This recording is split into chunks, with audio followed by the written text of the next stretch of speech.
কৃষক অফিসারবৃন্দ এবং অত্র এলাকার গণ্যমান্য ব্যক্তিগণ এবং আমার প্রাণপ্রিয় কৃষক কৃষানী ভাই বোনেরা, আসসালামু আলাইকুম। প্রথমে আমি আপনাদের প্রতি কৃতজ্ঞতা প্রকাশ করছি যে গরমের ভিতরে আপনারা আমাদের ডাকে সাড়া দিয়ে অনুষ্ঠানে অংশগ্রহণ করেছেন। এই জন্য আমি আপনাদের খুব কষ্ট দিতে চাই না, এমনি গরম। আপনারা সবাই অবগত আছেন যে আমরা কেন এখানে একত্রিত হয়েছি। আমরা একটা মাঠ দিবস অনুষ্ঠানের আয়োজন করেছি। আমরা যে কৃষি সম্পর্কে কাজ করি, আমাদের কাজটাই হলো লাভজনক এবং টেকসই ফসল উৎপাদন।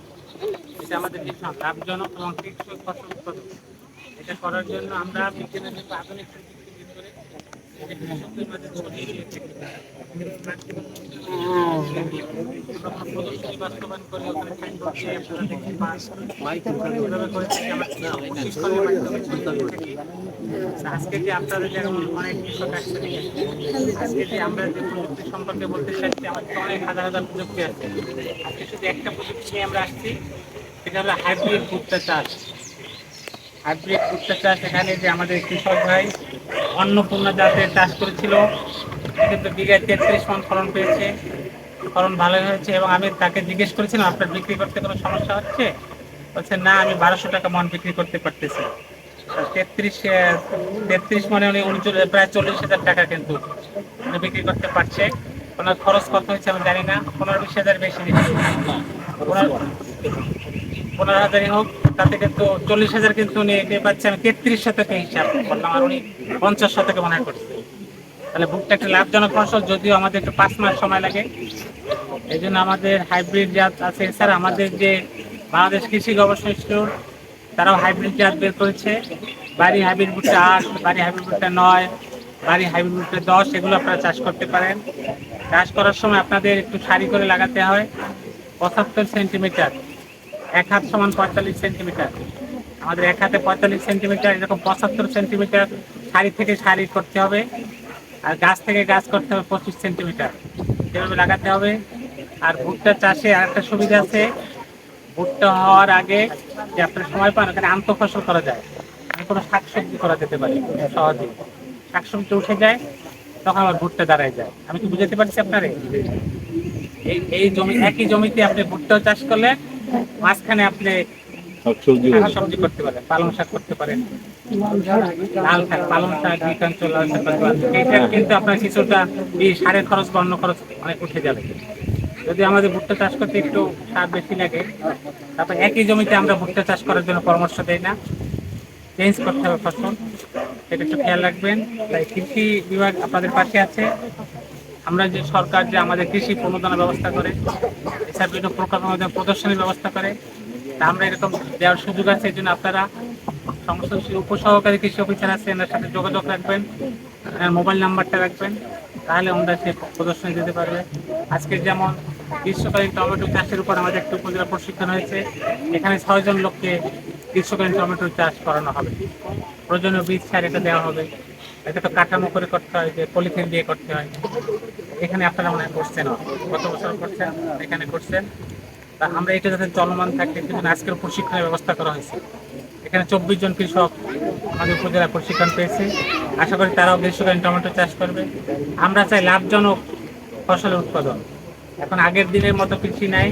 আগে আমরা খরপোশ কৃষি ছিল, পেটে ভাতে হলে চলতো, কিন্তু এখন যুগ চেঞ্জ হয়ে গেছে। বর্তমান ডিজিটাল যুগে আমাদের পরিকল্পনা আছে আমরা কিভাবে কৃষিকে বাণিজ্যিকীকরণ করতে পারি, বিদেশে রপ্তানি করতে পারি, আমরা স্বয়ংসম্পন্ন হতে পারি। নানা জাতীয় শস্যে আমরা, বিশেষ করে ধান বা চালে আমরা একটা স্বয়ংসম্পন্ন হয়েছি, বিশ্বের 3য় অবস্থানে আছি।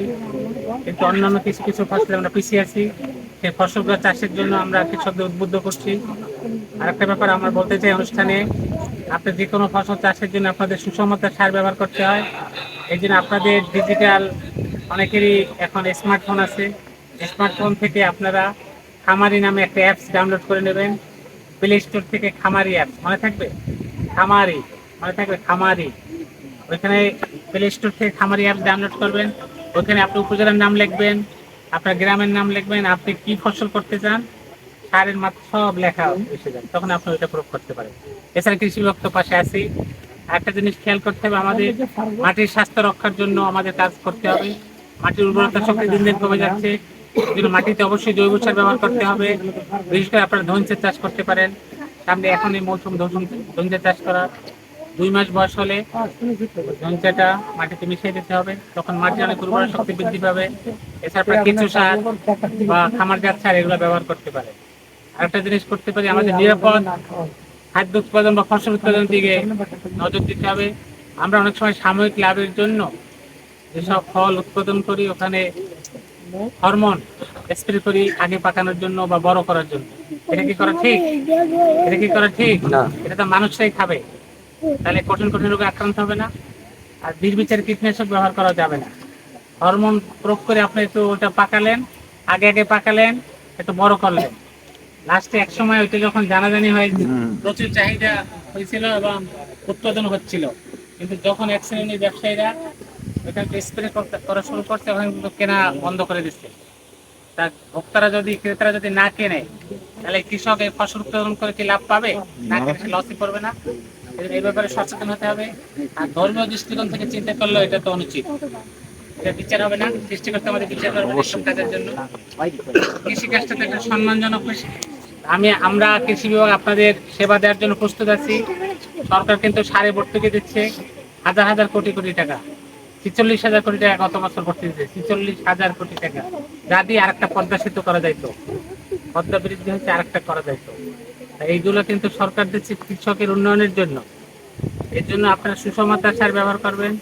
এছাড়া প্রণোদনা কর্মসূচির মাধ্যমে আজকে আমি চিঠি পেলাম, খুলনা জেলা 45,000 কৃষককে আমরা নারিকেলের চারা দেবো। প্রত্যেক কৃষককে 5টি করে সরকার দিচ্ছে নারিকেলের চারা লাগানোর জন্য। আমরা খুলনা জেলা 45,000 কৃষককে এটা দেবো 5টা করে চারা। সরকার তো কৃষক এবং কৃষক উন্নয়নে অনেক পদক্ষেপ নিচ্ছে।